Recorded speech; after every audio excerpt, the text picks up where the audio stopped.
So this video is gonna be a behind the scenes look into the button. I did record 2 production video blogs, but the first one is kind of weird and there's a lot of non-related stuff in it, so I cut a lot of that out, kind of just bare bones. The beginning here, it's just us looking at the initial location, which ends up changing to a different room, and the location looks a lot better than the little psych wall we were going to have to work with. So yeah, what are we doing here? We're here to check out Kevin's studio, but he seems not to be picking up his phone, so yeah. Wonderful. Walking out, I saw that I got. Yeah, it's pretty sketchy over here. Pretty sketchy area. Yeah, that's right, Ed. St. John's. This is where the homies hang, right? Yeah, that's it. Homies. Canoe and shit. Right there. That's right. This place. Some people do woodworking out of this one. Some guys have a brewery. Upstairs is like artists, sculptors, all that stuff. Sort of a mixed bag. Right. Yeah. This is our space right here.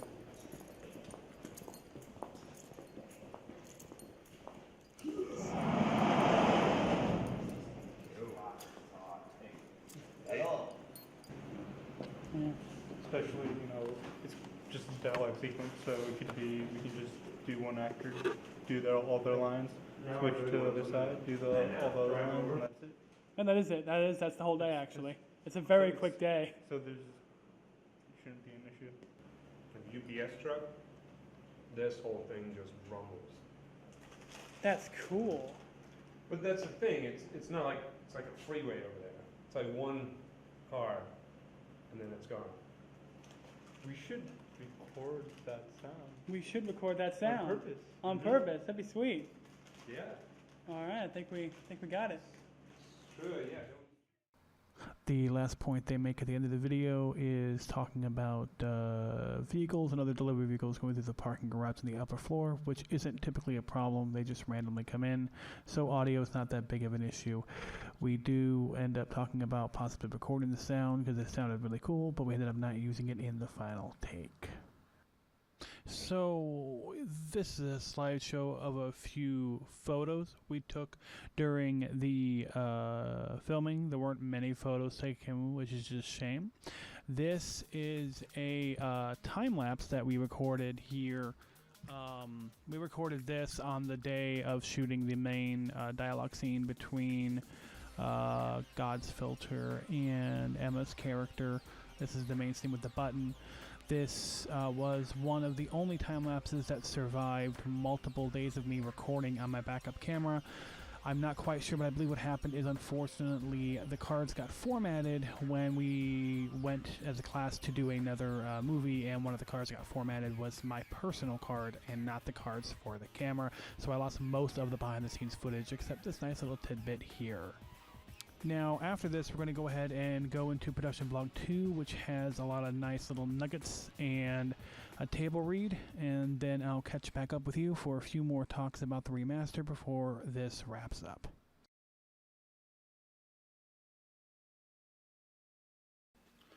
Hi!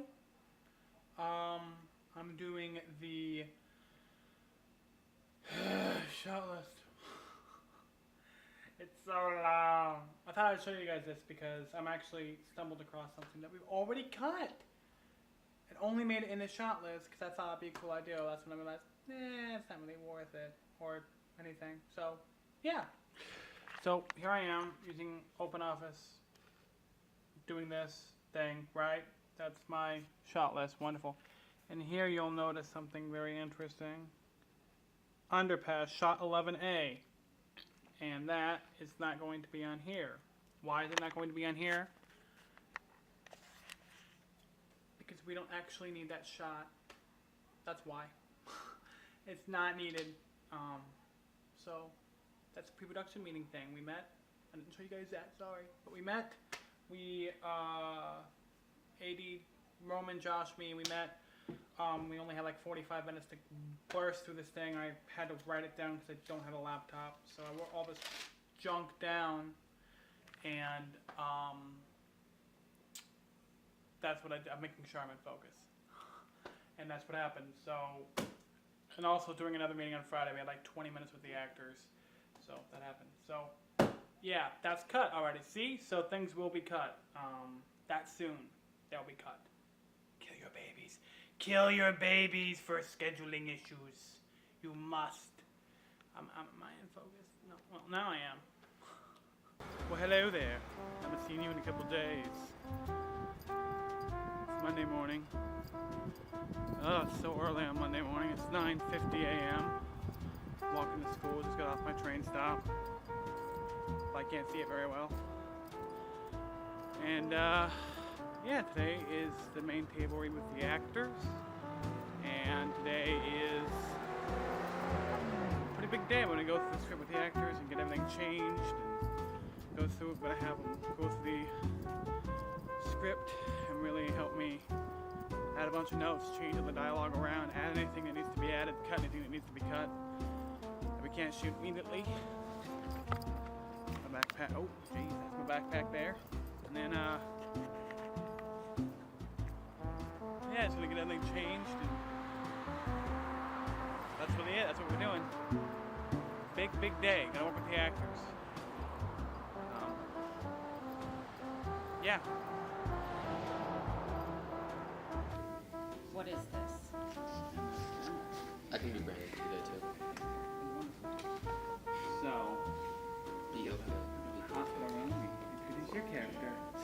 Oh Yeah, no, you dead. you're not You doing dead. good. You dead. And then my line, or Brandon says, be okay. Be okay. Just for a second. You picked the wrong gal for this. I can't hurt anyone. Really? Emma Watson, 14th Bridger Lane, Earl 5th District? We know exactly who you are. You hurt someone so badly they're barely surviving. They should have died. Remember what you did to Brittany, Emma? Remember how you hurt her? For Brandon? This is my special Terrible friend. line. This is probably the worst thing I've ever written in my life. It's pretty bad. It's It's horrible. pretty bad. My new man. It's pretty bad. So how And would then Brandon's line after that. Wow. Really like, wow, that's nice. that's Yeah. nice. No, okay. Yeah. That's horrible. What? God, man. All right. Been there, done that. Why don't we do it in the room? Some alcohol comes on. I'm sorry. Can I sing? Do I have to say hun? It's pretty. I don't think you would say that. I feel like it's not your character. Yeah. I feel like you would say hun. As a person. Like as you, not your character. Really? Hun. Honey. Sweet. Darling. Freak out. Yeah. Your college room, nighttime. Brittany and Do we Emma. live together? No, I think she's just at your house. So there's an interesting stage direction here. Brittany has her arm around Emma. I think that just makes it more. 'Cause you're sitting here like this, and you're like, I guarantee he is gonna cheat on you. Like there is like, Yeah. yeah. Okay. Wait, were you going somewhere with that? No, I'm or- not. I just noticed it. Okay, yeah. Alright, So I'm trying to. I'm just gonna go. Alright. I guarantee he is gonna cheat on you. Or hurt you. He's a guy. He isn't me. Don't forget we're just friends. Even if we keep... He's a great boyfriend. Don't freak out.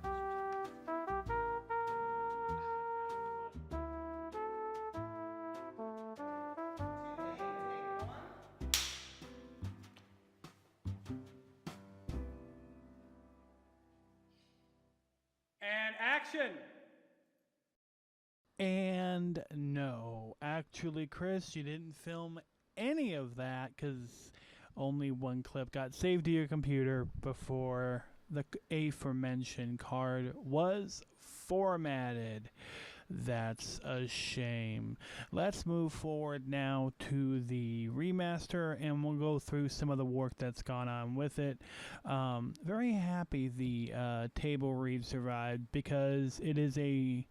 If you know me, the biggest problem I've always had with writing is dialogue. My dialogue is horrible, so if I can't get people together to kind of comb through it a couple times, it's not good. So, yeah, let's now talk about the remaster.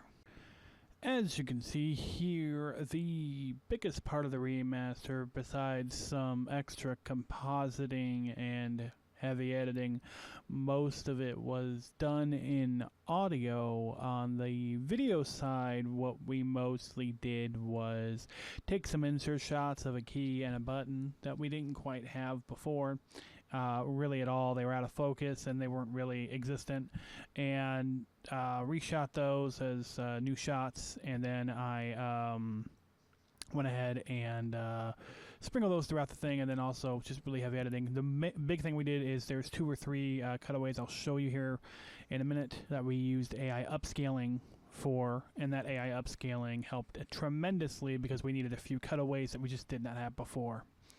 So we're going to show you a quick clip of the original button opening without any audio work, and then the new button opening with the multiple layers of audio work.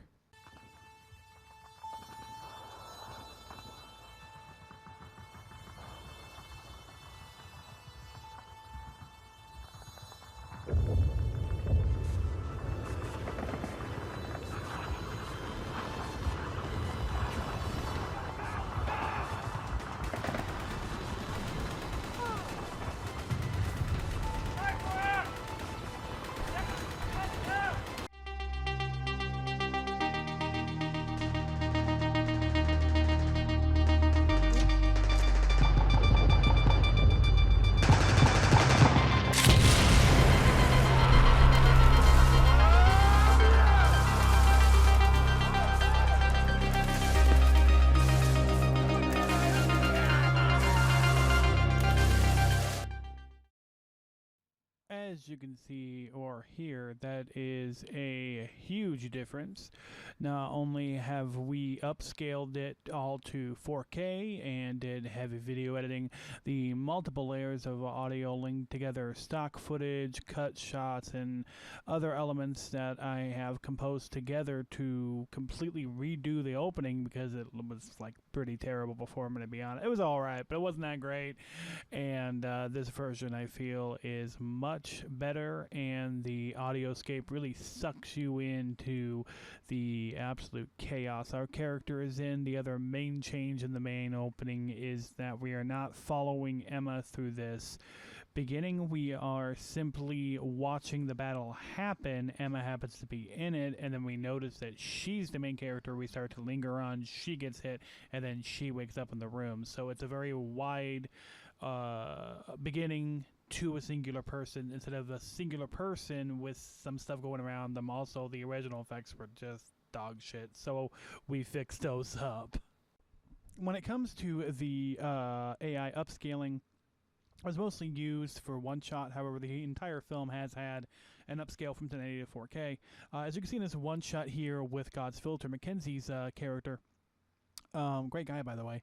What ended up happening here is we needed a cutaway, and as you can see, that we were able to take multiple shots, upscale, and composite them together to have a very convincing shot in 4K that is zoomed in. Topaz AI is a godsend, and it really helps things. What you can do in post now is crazy compared to what you could do back then. This really helps tighten up the edit, because there's a lot of redundant lines in the button scene that kind of take you out of what is a really good scene, which is the reason why I actually decided to remaster it, because it is a decent film, but with a lot of issues, and with now upscaling and all those issues cut out, it's a lot better. So this was a little bit of a trickery we ended up doing, and it worked out pretty well, I think. So just some final thoughts here on the movie in general and everything else. So the upscale was great. In general, the button obviously did not have any time in post because we were on an incredibly tight deadline. This was a school project, and kind of weird for people to go back to their school project and remaster it and re-upload it. But at the end of the day, I have plans for 2024 and 2025 that involve a lot of narrative projects to kind of get back to the side of video production that I want to be on, which includes a lot less people in general because of things that happened in 2020. But regardless of that fact, I think more importantly is it is a good movie, and it's definitely better than a lot of movies. I went out and I watched a whole lot of short films that were made in the past 10 years or so in Portland, and there just aren't that, well, really not even in Portland, but in general, there just are not that many films that are fun enough to really watch more than once and are have a good enough story to really go through it. A lot of them are just not that great and have a lot of technical issues. And this movie has really good production value. It has good story. It has relatively great acting. I think everybody in the movie did really good, considering the incredible Michael Bay-esque style directing I was doing at the time. I was a man on a mission, and I was going to get this done as quickly as I possibly could. And in the end, like I said, most of what I'm doing is upscaling and recutting. All the elements of the movie are there. You know, I did shoot some more stuff, which was great, mostly just little inserts that we obviously would have never had time to get on the day. So I'm going to talk from this point forward, because we already talked about the opening. We already talked about that part. And, you know, we're now kind of in the whole middle of the thing here. And kind of just really just have some general look in here in the movie. Brittany here obviously has sacrificed herself. In the original movie, there was a scene of those two female actresses in pajamas on the couch having a sleepover, and it didn't make sense where it was. It was meant to be in a different part of the movie, but so much stuff got cut out of the original 20-minute cut that it was just left there. And it was kind of needed to kind of explain a few things, but in the re-edit here, I completely took that scene out and rearranged some stuff so that way, it makes sense that she's surprised when she meets Brandon, because in the original movie, the scene of their sleepover happens and they're talking about him, and then which was also the wrong script page, which was my fault. So after that scene was the whole, hey, who are you? And it makes much more sense in this movie where she's like, hey, who is this guy? You haven't told me about this guy. And then because she's jealous and weird and stuff. So instead we kind of just leave that, then go into the montage where she's kind of pushed out, and then have the, oh my god, I'm engaged scene. And by doing that, you have a much more cohesive story. Now this film technically doesn't pass the Bucknell test, which really bothers me, because there is not a scene of them two talking together about something that's not Brandon. And there is in the film, but the issue is that you're not hearing them talk. There was a scene that was cut of them talking about something that was not Brandon. However, it didn't work. Also, funny thing, when she slams her hand down on the table, the acting teacher coach guy that was helping us with the movies, he kept telling her to not do that. And I finally was able to make a trailer for the movie and everything else, so it's like essential that she does that. It's very important that that happens, because you think she's going to push the button, and that's of course the whole point. The button! There's an original film called Black Button that came out in 2006 on YouTube. Horrible quality because it's so old, but it's a good movie, and it's a much more scaled down version of this, which is another reason why I wanted to remaster this movie, is because it is so far above and beyond, but also things like Black Button, which are incredibly small films. You can go look it up. It's really bad quality. Unfortunately, there's no HD version of it. That film is set in a cyclorama set, and you know they did some good camera moves because you could tell, but unfortunately, because there's no HD version, you don't know the full quality of it, but also more importantly, you know, it's just very small scale. That doesn't have the production value something like this has, you know.